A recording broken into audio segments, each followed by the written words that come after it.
വെള്ളിയാഴ്ച നടക്കുന്ന ലോക്സഭാ തെരഞ്ഞെടുപ്പിൽ വോട്ടിംഗ് നടപടികളിലെ പങ്കാളിത്തം ഉറപ്പാക്കാൻ ജുമാ സമയം ക്രമീകരിച്ച മുസ്ലിം സംഘടനകളും മഹല്ലുകളും തെരഞ്ഞെടുപ്പ് പ്രവർത്തനങ്ങളെ ബാധിക്കാത്ത വിധം ജുമാ സമയം പുനഃക്രമീകരിക്കാനാണ് തീരുമാനം. സമ്മതിദാനാവകാശം വിനിയോഗിക്കണമെന്ന് മതനേതാക്കൾ വിശ്വാസികളോട് ആഹ്വാനം ചെയ്തു.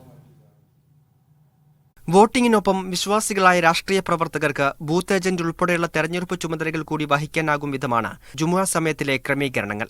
അടുത്തടുത്ത പള്ളികളിലെ ജുമുഅ ഒരേ സമയം വരാത്ത രീതിയിൽ പുനഃക്രമീകരിക്കാൻ മഹല്ലുകൾക്ക് സമസ്ത നേരത്തെ നിർദ്ദേശം നൽകിയിരുന്നു. ഇക്കാര്യത്തിൽ മഹല്ലുകൾ പരസ്പരം കൂടിയാലോചിച്ച് തീരുമാനമെടുക്കുകയും ഇത് നേരത്തെ തന്നെ വിശ്വാസികളെ അറിയിക്കുകയും ചെയ്യും.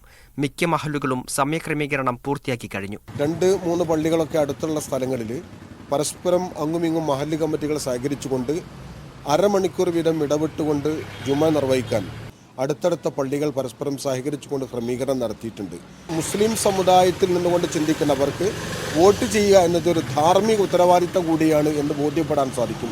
ജുമുഅ പ്രഭാഷണത്തിന്റെ സമയം വെട്ടിച്ചുരുക്കിയും ജുമുഅ സമയം പുനഃക്രമീകരിച്ചും വിശ്വാസികൾക്ക് വോട്ടിംഗിന് സൗകര്യമൊരുക്കാൻ മുജാഹിദ് ജമാഅത്ത് വിഭാഗങ്ങളും തീരുമാനിച്ചിട്ടുണ്ട്.